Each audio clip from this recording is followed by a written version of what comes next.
وزیر اعظم عمران خان کی زیر قیادت پاکستان کی خارجہ پالیسی اور بین الاقوامی تعلقات میں ایک نئے دور کی شروعات ہوئی۔ اس نئے دور میں خود اعتمادی پڑوسی ریاستوں کے ساتھ پرامن اور دوستانہ تعلقات کا آغاز کیا گیا۔ نئے پاکستان کا تصور پیش کیا گیا جس میں تنازعات کی روک تھام اور حل کے لیے ایک مضبوط حکمت عملی تیار کی گئی، جس میں دوسروں کی جنگ میں حصہ نہ لینا اور کسی کا آلائے کار نہ بننا شامل ہے۔ پاکستان نے امریکہ اور طالبان کے مابین قیام امن میں بہترین کردار ادا کیا۔ افغانستان میں امن کے قیام میں وزیر خارجہ شاہ محمود قریشی کا کردار بھی ناقابل فراموش رہا۔ Well, Pakistan has played the role of a facilitator, and we have always been advocating that there is no military solution to the Afghan conflict. What you need is a negotiated political settlement. Pakistan نے ایران اور سعودی عرب کے درمیان تناؤ دور کرنے میں پیش قدمی کی، جس سے تیل کی عالمی فراہمی بحال ہوئی۔ بھارتی امنگوں کے برعکس صدر ٹرمپ نے مسئلہ کشمیر پر ثالثی کی پیشکش کی۔ فروری 2019 میں پاک بھارت تعلقات میں ایک اور سقم اس وقت آیا جب ہندوستانی لڑاکا طیارے نے پاکستان کی فضائی حدود کی خلاف ورزی کی۔ پاکستان نے فضائی حدود کی خلاف ورزی کرنے والے ہندوستانی پائلٹ ابھینندن کو رہا کر کے امن کی نئی مثال قائم کی، جسے عالمی سطح پر سراہا گیا۔ پاکستان اور چین کے مابین وسیع پیمانے پر تبادلہ خیال ہوا۔ چینی رہنماؤں نے چین پاکستان اقتصادی راہداری کو مزید وسعت دینے پر آمادگی کا اظہار کیا۔ کرتارپور راہداری وزارت خارجہ کا بین المذاہب ہم آہنگی کی جانب ایک اہم قدم۔ وزیر اعظم عمران خان نے سکھ یاتریوں کے لیے کرتارپور راہداری کھول کر سکھوں کی دیرینہ خواہش کی تکمیل کی۔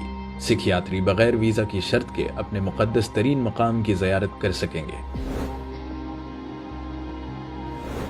وزیر اعظم عمران خان پہلے عالمی رہنما تھے جنہوں نے کووڈ-19 معاشی بحران سے نمٹنے کے لیے global initiative for debt relief program شروع کرنے کی اپیل کی، اور عالمی رہنماؤں اور مالیاتی اداروں کے ساتھ ساتھ اقوام متحدہ کے سیکرٹری جنرل سے ترقی پذیر ممالک کے قرضوں میں نرمی کا کہا۔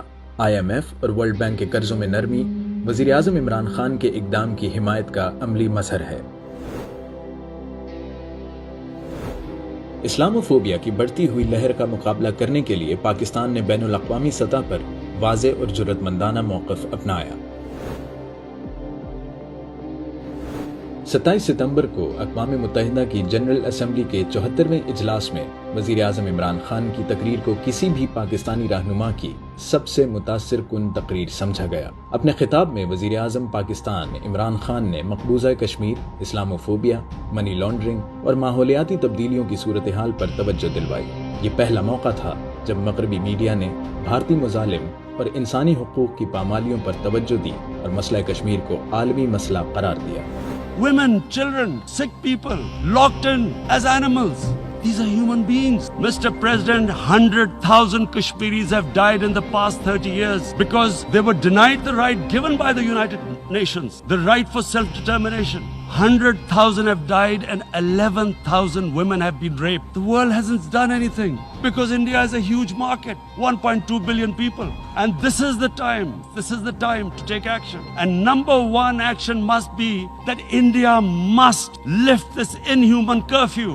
It must free all political prisoners, and especially those 13,000 boys that have been picked up. Parents don't know where they've disappeared. And then the world community must give the people of Kashmir the right of self-determination.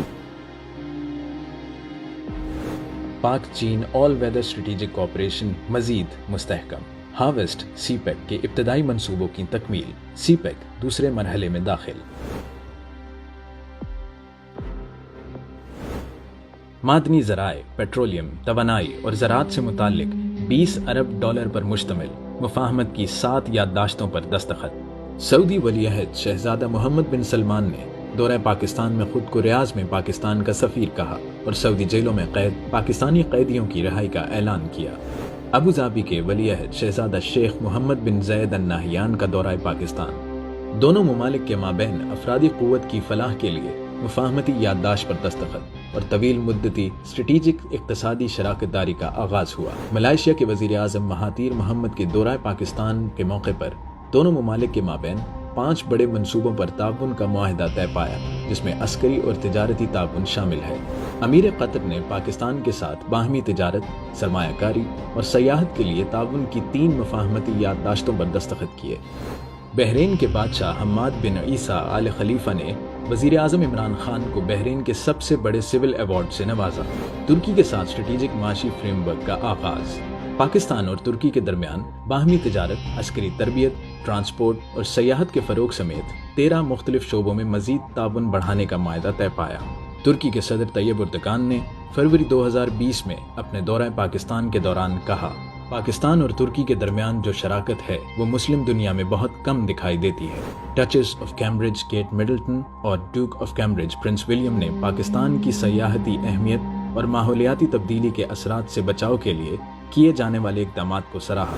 Netherlands کی ملکہ maxima نے نومبر 2019 میں پاکستان کا دورہ کیا، جس کا مقصد پاکستان کو UNSGSA کی مالی خدمات تک رسائی فراہم کرنا تھا۔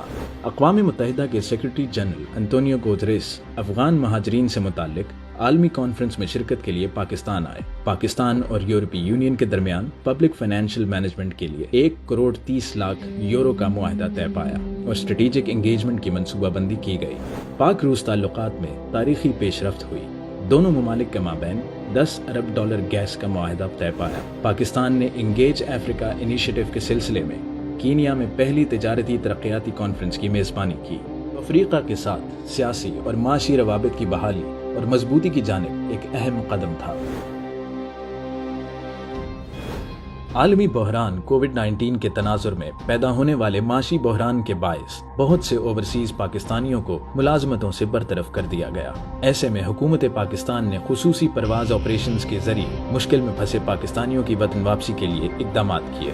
گزشتہ 2 سالوں میں پاکستان نے سفارتی کامیابی کے میدان میں عظیم جھنڈے گاڑے ہیں۔ مسلم دنیا، ہمسایہ ممالک اور سپر پاور سب کے ساتھ برابری کی سطح پر تعلقات میں بہتری اور استحکام پیدا کیا۔ انہی کوششوں کی بدولت آج پاکستان دنیا بھر میں پرامن ملک کے طور پر جانا جاتا ہے۔ پاکستان وزیر اعظم عمران خان کی رہنمائی میں اسی طرح کامیاب سفارتکاری کی نئی منازل طے کرتا رہے گا، انشاءاللہ۔